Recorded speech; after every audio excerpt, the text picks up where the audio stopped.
قُولُوا لَا إِلَٰهَ إِلَّا اللَّهُ تُفْلِحُوا। তোমরা বলো আল্লাহ ছাড়া কোনো ইলাহ নাই, তোমরা সফল কাম হয়ে যাবা। আবু লাহাব পিছনে পিছনে আইসা সবাইরে ডাক দিয়ে বলতেস, ইয়া আইয়ুহান নাস লা তুতিউহু। ও মানুষ, তোমরা তার অনুসরণ করবা না। এগুলা বলতে বলতে পিছন থেকে আইসা নবীজিরে পাথর মারছে। পাথরের আঘাতে নবীর পা থেকে রক্ত ঝরছে। নবীজি চুপে চুপে হাজিদের তাবুতে যাইতেন, যায়া তাওহীদের দাওয়াত দিতেন।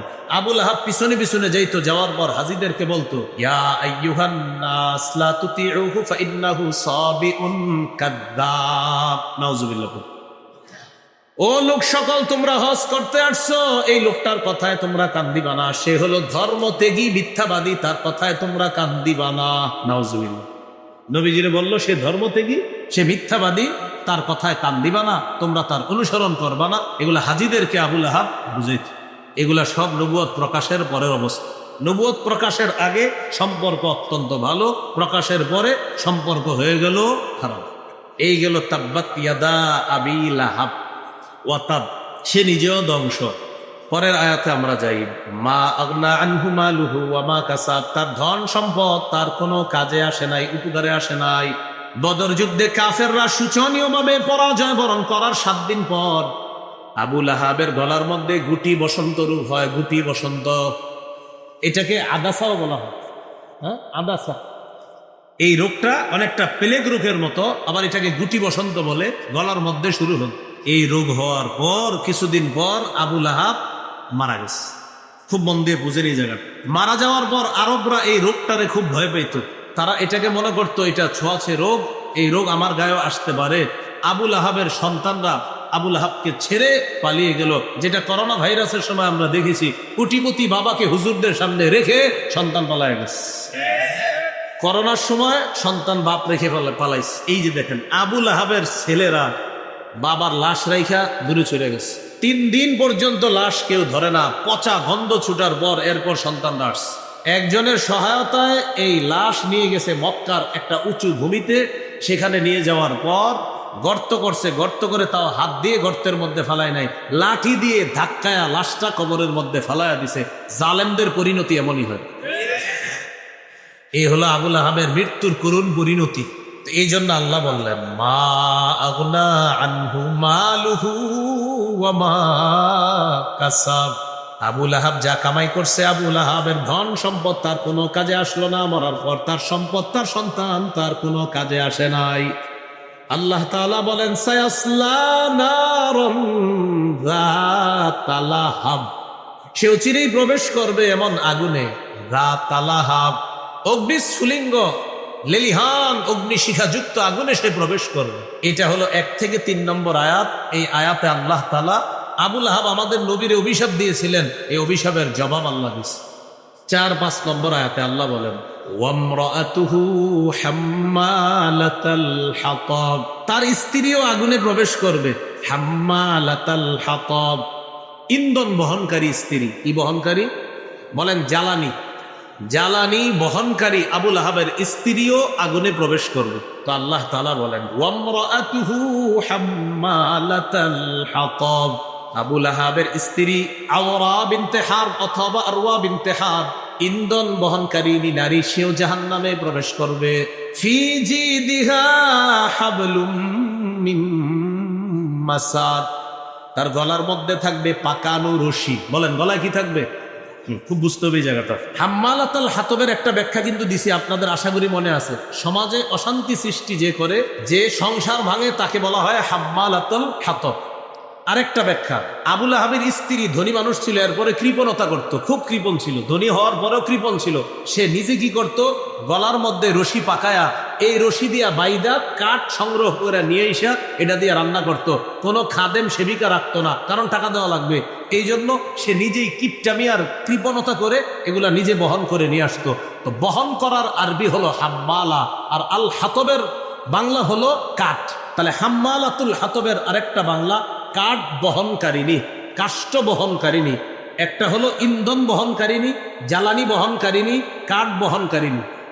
তাহলে হাম্মালাতুল হাতবের একটু মন দিয়ে বুঝবো। এখানে আমরা 2টা শিখলাম। একটা হলো সমাজে অশান্তি সৃষ্টিকারী, আরেকটা হলো সংসার ভাঙ্গে যে ইন্ধন দিয়ে দিয়ে, এই জন্য তাকে বলা হয়েছে হাম্মালাতাল হাতব। আরেকটা হলো কৃপণ হওয়ার কারণে সে লাকড়ি সংগ্রহ করত, গলায় রশি পেঁচা, এই রশি দিয়ে সে লাকড়ি বহন করে নিয়ে আসতো, আর লাকড়ি বহনকারিনীকে বলা হয় হাম্মালাতাল হাতব। আবু বকর রাদিয়াল্লাহু তাআলা আল ইসলামিয়া, হযরতের কাছে আমি ফতুয়া বিভাগের একটা কিতাব আছে উসুলুল ইফতা, অর্থাৎ ফতুয়া দেওয়ার মূল নীতি। এই কিতাবটা হযরতের কাছে আল্লাহ তাআলা আমাকে পড়ার তৌফিক দান করেছেন। আল্লাহ তাআলা হযরতের হায়াতে তৈয়বা দান করেন, জাতির জন্য অনেক বেশি থেকে বেশি যেন খেদমত করতে পারে আল্লাহ তৌফিক দান করেন। এই মাদ্রাসাটিকে আল্লাহ কবুল করে নেন। আমি আপনাদের সামনে পবিত্র কোরআনের 111 নম্বর সূরা, সূরা লাহাব তেলাওয়াত করলাম। এই সূরাটি এখানে যারা আছেন আশা করি প্রায় অনেকেই এই সূরাটি মুখস্থ পারে। সূরার নাম সূরা লাহাব কেন? এই সূরার মধ্যে একটা শব্দ আছে আবি লাহাব। লাহাব শব্দের প্রতি লক্ষ্য রেখে এই সূরার নামকরণ করা হয়েছে সূরাতুল লাহাব। এই সূরার আরেকটা নাম আছে সূরাতুল মাসাদ। সূরার শেষে দেখবেন আছে ফি জিদিহা হাবলুম মিম মাসাদ, এই জন্য এই সূরার নাম সূরাতুল মাসাদ বলা। এই সূরার মধ্যে 5টি আয়াত আছে। 1 থেকে 3 নম্বর আয়াত পর্যন্ত এই সূরার প্রথম বিষয়বস্তু, দ্বিতীয় বিষয়বস্তু হলো 4-5 নম্বর আয়াতে। তার মানে পুরা সূরাটায় মূল বিষয়বস্তু 2টা। 1 থেকে 3 নম্বর আয়াত পর্যন্ত বিষয়বস্তু হলো রাসূলুল্লাহ সাল্লাল্লাহু আলাইহি সাল্লামের চাচা আবু লাহাব নবীজিকে অভিশাপ দিয়েছিল। আল্লাহ তাআলা তার ওই অভিশাপের জবাব দিয়েছেন 1 থেকে 3 নম্বর আয়াত পর্যন্ত। আবু লাহাবের স্ত্রী, তার কৃতকর্মের ফলাফল শাস্তি, এটা আল্লাহ আলোচনা করেছেন 4 এবং 5 নম্বর আয়াত। তাহলে 1 থেকে 3 নম্বর আয়াতে স্বামী আবু লাহাবের আলোচনা, আর 4-5 নম্বর আয়াতে আবু লাহাবের স্ত্রীর আলোচনা। এই সূরাটি সূরা ফাতিহার পরে মক্কায় অবতীর্ণ হয়েছে। সূরাতুল ফাতিহা, এই সূরাতুল ফাতিহার পরে অবতীর্ণ সূরা মক্কায়। কোন সূরা? সূরা লাহাব। এটা অনেকের অভিমত। এই সূরা নাজিলের প্রেক্ষাপট, কেন আল্লাহ এই সূরা নাজিল করলেন?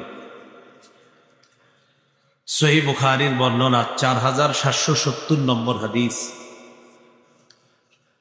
আল্লাহ তাআলা যখন সূরাতুশ শুআরার 214 নম্বর আয়াতে কারিমা নাজিল করলেন, ওই 214 নম্বর আয়াতে আল্লাহ বলেন ওয়াআনদির আশীরাতাকাল আকরাবিন।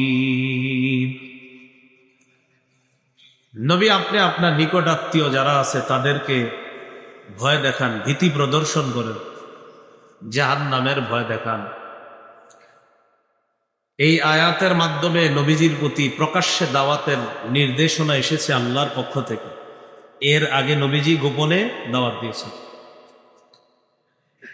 সাইদা রাসূলুল্লাহ সাল্লাল্লাহু আলাইহি ওয়াসাল্লাম আলাস সাফা। রাসূলুল্লাহ সাল্লাল্লাহু আলাইহি সাল্লাম সাফা পাহাড়ের উপর উঠলেন। ফাজআলা ইউনাদি ইয়া বানি ফিহরিন ইয়া বানি আদি। পাহাড়ের উপর উঠে নবীজি বিভিন্ন গোত্রকে ডাকতে শুরু করলেন। হে বনি ফিহর, হে বনি আদি, লিবতনি মিন কুরাইশ। কুরাইশের বিভিন্ন এলাকার নাম ধরে ধরে নবীজি ডাক দিলেন। ফাজাআ আবু লাহাবিন ওয়া কুরাইশ। নবীর আহ্বানে আবু লাহাব উপস্থিত হলো, কুরাইশরাও উপস্থিত হলো। فجعل الرجل إذا لم يستطع أن يخرج أرسل رسولا لينظر ما هو। যেই ব্যক্তি নিজে আসতে পারল না নবীর আহ্বানে, ওই ব্যক্তি আরেকজনকে পাঠায় দিছে, যাও তো মোহাম্মদ কি বলে একটু দেখে আসো। ডাকার পরে প্রায় সবাই আসতে লাগলো, তো যে ব্যক্তি আসতে পারবে না সে আরেকজনকে পাঠায় দিছে, যাও তো মোহাম্মদ সাল্লাল্লাহু আলাইহি সাল্লাম দেখো তো কি বলে একটু দেখে আসো। দলে দলে মানুষ পাহাড়ের সামনে উপস্থিত, সাফা পাহাড়। পাহাড়ের উপর থেকে রাসূল সাল্লাল্লাহু আলাইহি সাল্লাম সকলকে লক্ষ্য করে বললেন, আরাআইতাকুম লাউ আখবারতুকুম আন্না খাইলান বিল ওয়াদি তুরিদু আন তুগীরা আলাইকুম আকুনতুম মুসাদ্দিকিয়া। আমি যদি তোমাদেরকে বলি এই পাহাড়ের পিছনে একদল শত্রু সেনা অপেক্ষা করতেছে যারা তোমাদের উপর অতর্কিত হামলা চালাবে, তোমরা কি আমার কথা বিশ্বাস করবা? সবাই এক বাক্যে জবাব দিল, ক্বালু না'আম মা জাররাবনা আলাইকা ইল্লা সিদকা। সবাই এক বাক্যে জবাব দিল, অবশ্যই তোমার কথা বিশ্বাস করব, আমরা যাচাই বাছাই করে দেখেছি তুমি জীবনে সত্য ছাড়া কখনো মিথ্যা কথা বলো না, তোমার জীবনে যা বলো তুমি সত্যই বলো, আজকেও তুমি সত্যই বলবা, মিথ্যা কথা তোমার দ্বারা আশাই করা যায় না। কাফেররা বলল। তখন রাসূলুল্লাহ সাল্লাল্লাহু আলাইহি সাল্লাম বললেন, তাহলে শোনো, ফাইন্নী নাযীরুল লাকুম বাইনা ইয়াদাই আযাবিন শাদীদ। আমি তোমাদেরকে যন্ত্রণাদায়ক আযাবের ভয় দেখাচ্ছি, কঠিন আযাবের ভয় তোমাদেরকে দেখাইতেছি। আল্লাহকে এক আল্লাহ মানো, যদি না মানো তাহলে কঠিন আযাবের ভয় তোমাদেরকে দেখাইতেছি, কঠিন আযাব তোমাদের জন্য অপেক্ষা করছে। এটা হলো বুখারীর বর্ণনা। অন্য বর্ণনায় এসেছে, দালাইলুন নবুওয়াতেও এসেছে, নবীজি বললেন, ইয়া মা'শারা কুরাইশ আনকিযু আনফুসাকুম মিনান নার। হে কুরাইশ সম্প্রদায়, তোমরা নিজেদেরকে আগুন থেকে রক্ষা করো। ইয়া মা'শারা বনি হাশিম, হে বনু হাশিম সম্প্রদায়, আনকিযু আনফুসাকুম মিনান নার, তোমরা নিজেদেরকে আগুন থেকে রক্ষা করো। ইয়া মা'শারা বনি আব্দুল মুত্তালিব, ও বনু আব্দুল মুত্তালিব সম্প্রদায়, আনকিযু আনফুসাকুম মিনান নার, তোমরা নিজেদেরকে আগুন থেকে রক্ষা করো। ইয়া মা'শারা বনি আব্দি মানাফ, ইয়া মা'শারা বনি কাব ইবনে লুআই, আনকিযু আনফুসাকুম মিনান নার, ও বনু আব্দি মানাফ, ও বনু কাব ইবনে লুআই সম্প্রদায়, তোমরা নিজেদেরকে আগুন থেকে রক্ষা করো। এবার নবী তার প্রিয় চাচা আব্বাস রাদিয়াল্লাহু তাআলা আনহুর নাম ধরে বললেন, ইয়া আব্বাস ইবনে আব্দুল মুত্তালিব, ও আব্দুল মুত্তালিবের সন্তান আব্বাস, আনকিজ নাফসাকা মিনান নার, চাচা আপনি নিজেকে আগুন থেকে রক্ষা করেন। লা আমলিকু লাকা মিনাল্লাহি শাইআ, আমি কিন্তু আল্লাহর কাছে আপনাকে কোনো উপকার করতে পারবো না যদি নিজে নিজেকে আগুন থেকে না বাঁচান। আল্লাহর উপরে ঈমান যদি না আনেন আমি কোনো উপকারে আসবো না, চাচাকে বললেন।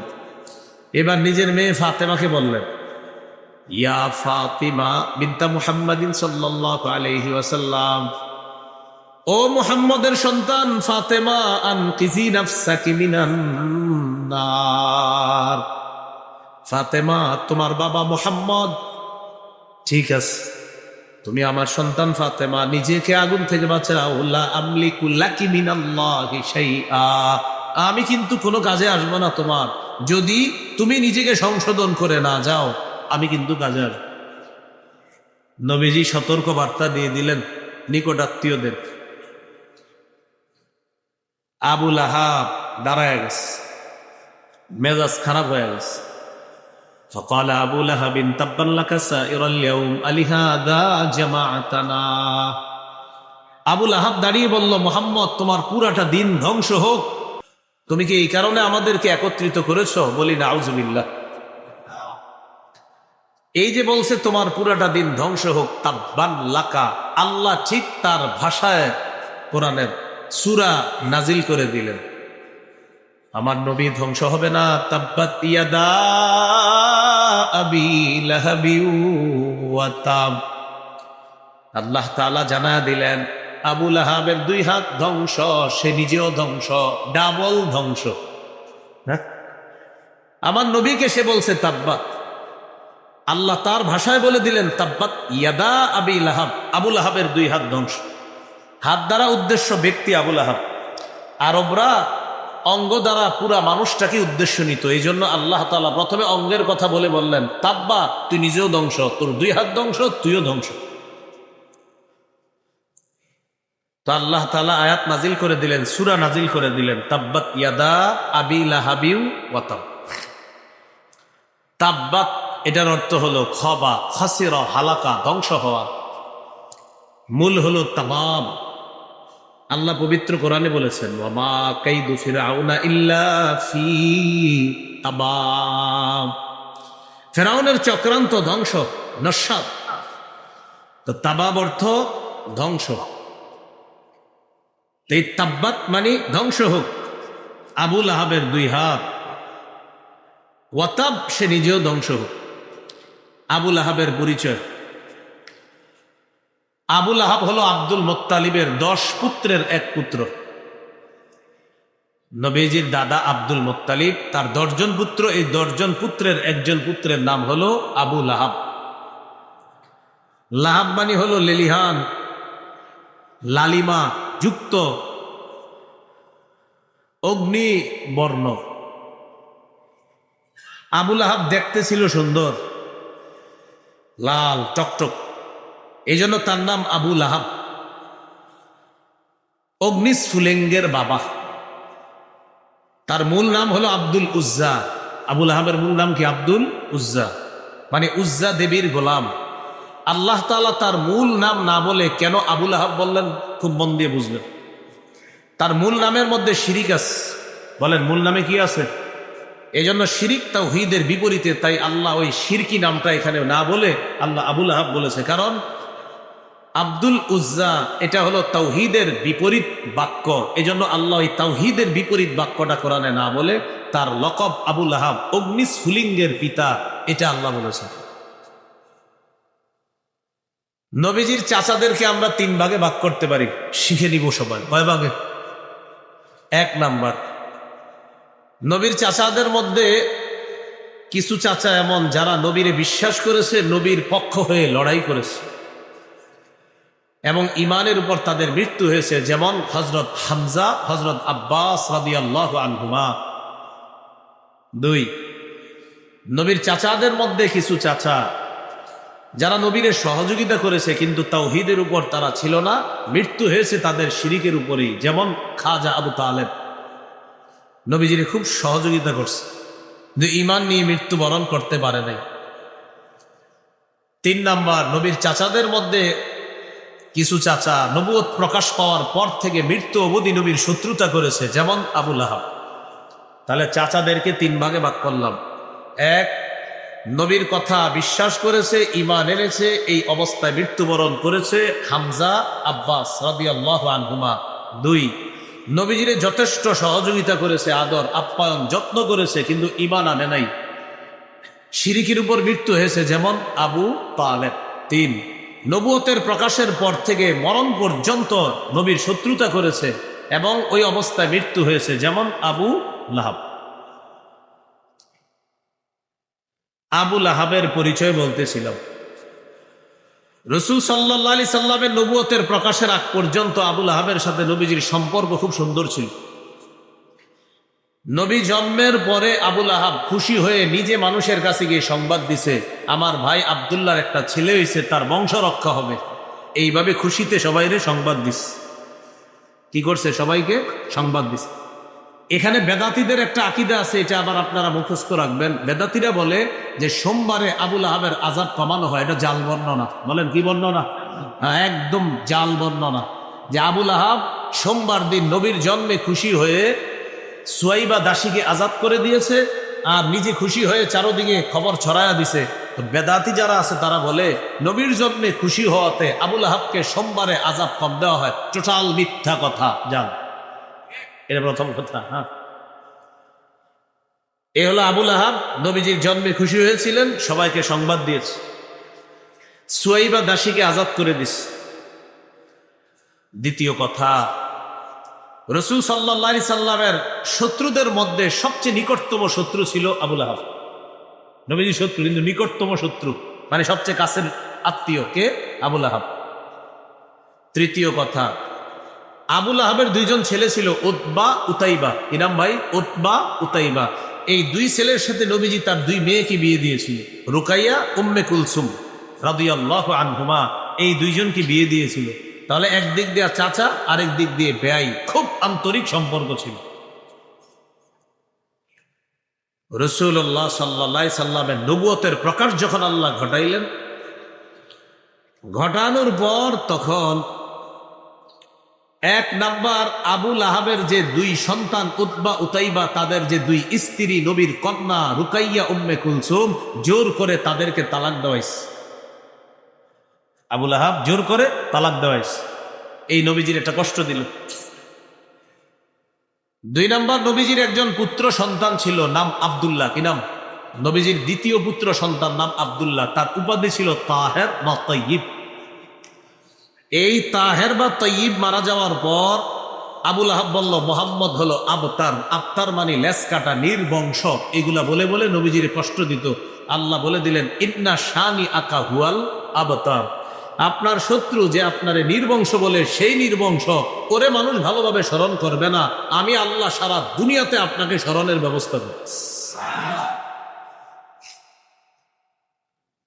এটা নবীজিরে বলছিল আবতারকে, আবুল আহাব। ওই যে সূরা কাউসার, ইন্না শানি আকা হুয়াল আবতার, যে আপনারা যে আবতার বলে, ওই আবতার, ওই নির্বংশ।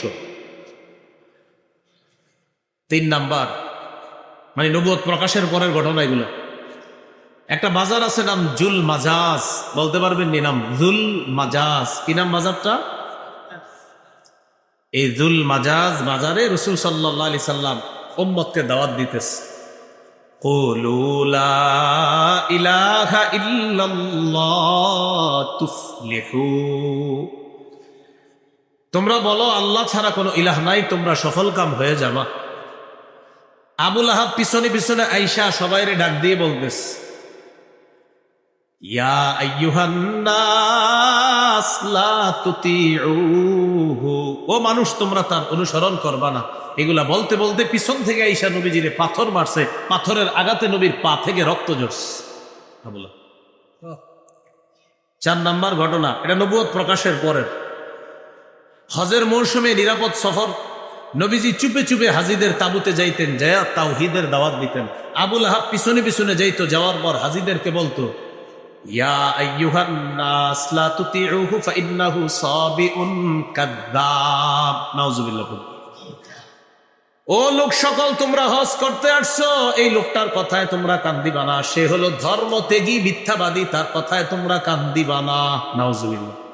নবীজিরে বলল, সে ধর্মত্যাগী, সে মিথ্যাবাদী, তার কথায় কান দিবা না, তোমরা তার অনুসরণ করবা না। এগুলা হাজিদেরকে আবুল আহাব বুঝাইত। এগুলা সব নবুয়ত প্রকাশের পরের অবস্থা। এখান থেকে কি শিখলাম? নবুয়ত প্রকাশের আগে সম্পর্ক অত্যন্ত ভালো, প্রকাশের পরে সম্পর্ক হয়ে গেল খারাপ।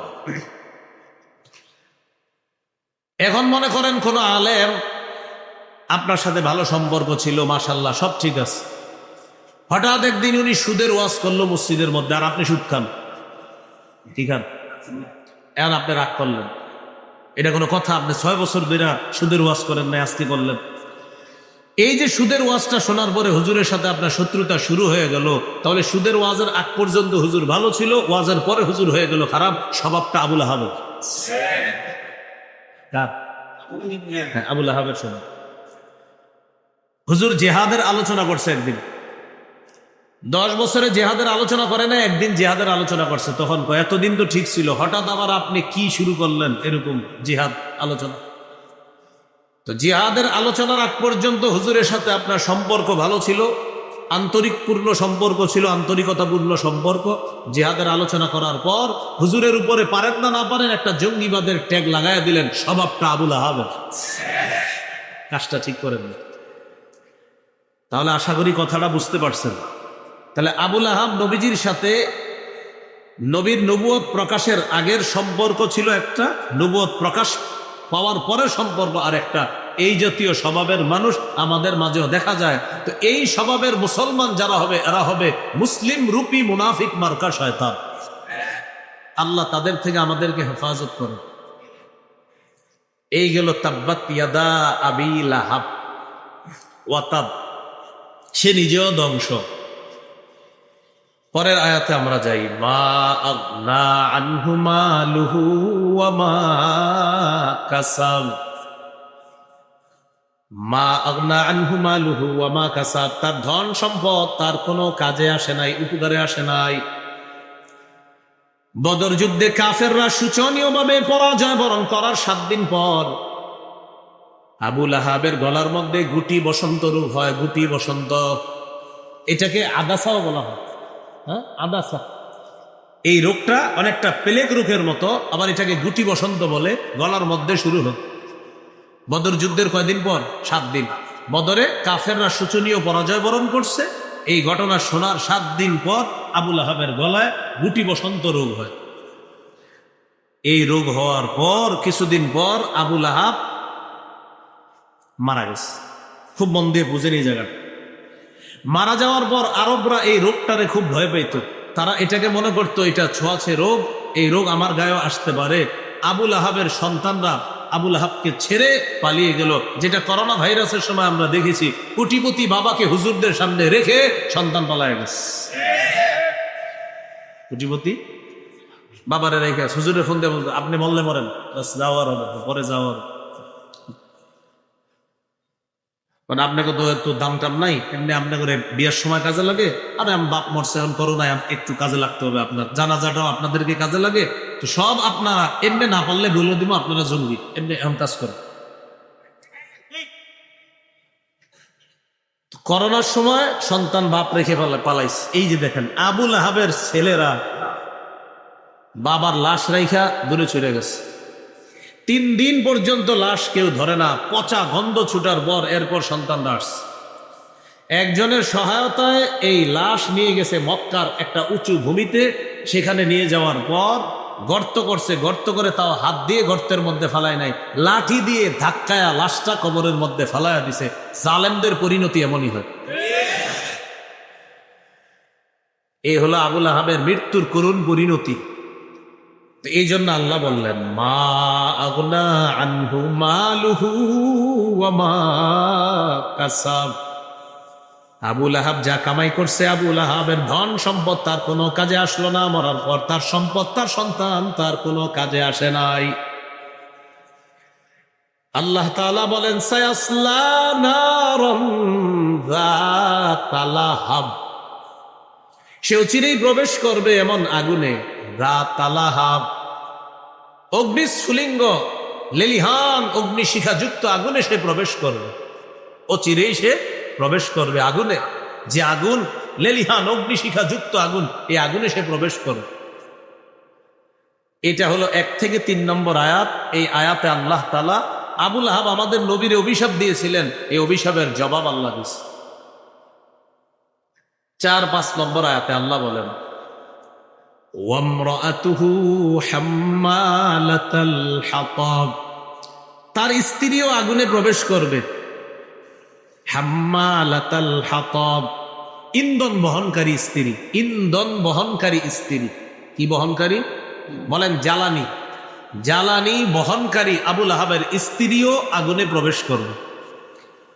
আবুল আহাবের স্ত্রীর নাম আওরা বা আরওয়া। কি বললাম?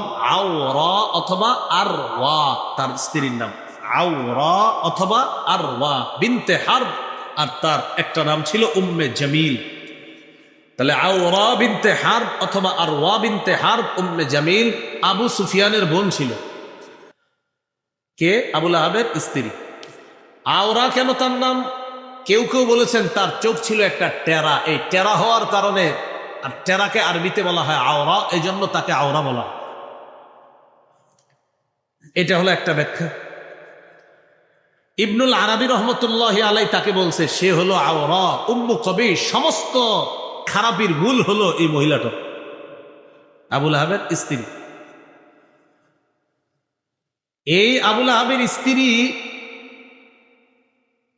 এলাকায় ঘুরে ঘুরে মানুষের সংসার ভাঙার কাজ করত আর সমাজে অশান্তি সৃষ্টি করত। এই জাতীয় মানুষ এখনো পাবেন।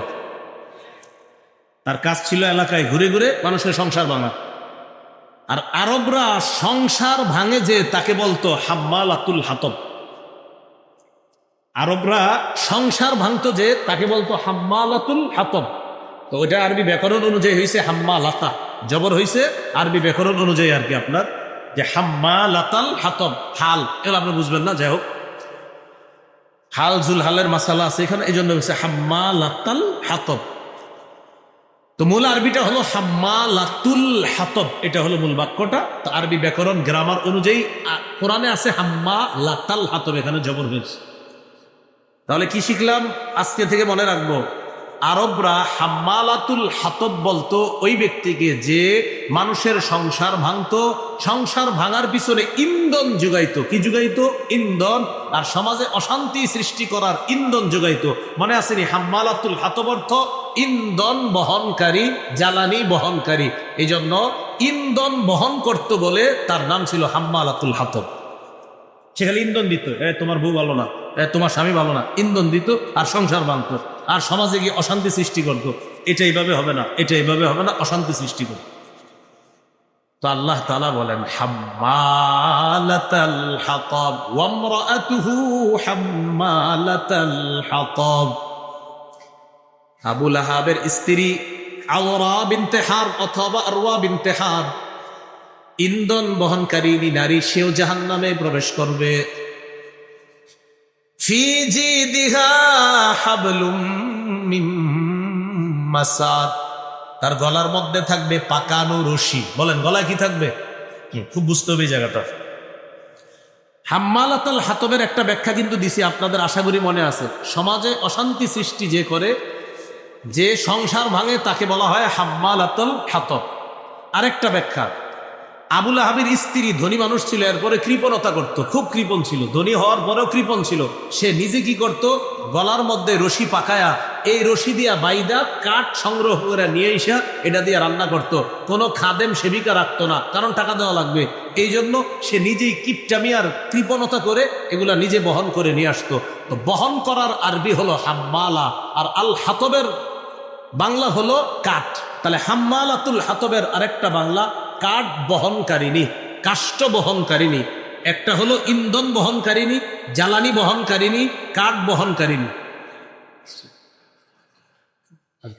ভাই বাইরের মাইকগুলো বন্ধ করে দেন, বাহিরের গুলা বন্ধ করে দেন, আজান হইতেছে, বাহিরের গুলা বন্ধ করে দেন। হ্যাঁ, বাহিরের গুলা বন্ধ করে, বাস বাস। হ্যাঁ,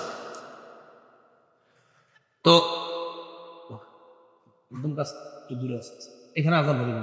হ্যাঁ, হুজুর বলছে এখানে আজান হবে। আচ্ছা, তাহলে হাম্মালাতাল হাতবের একটু মন দিয়ে বুঝবো। এখানে আমরা দুইটা শিখলাম, একটা হলো সমাজে অশান্তি সৃষ্টিকারী, আর একটা হলো সংসার ভাঙ্গে যে ইন্ধন দিয়ে দিয়ে, এই জন্য তাকে বলা হয়েছে হাম্মালাতাল হাতব।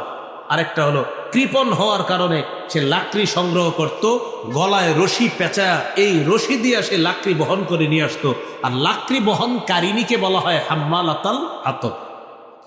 আরেকটা ব্যাখ্যা, কিয়ামতের ময়দানে ও যখন জাহান্নামে যাবে, তার গলার মধ্যে এরকম পাকানো মোটা দড়ি পেঁচায় তাকে জাহান্নামে নিক্ষেপ করা হবে। এই জন্য বলছে ফি জিদিহা হাবলুম মিন মাসাদ। নাউজুবিল্লাহ পড়েন।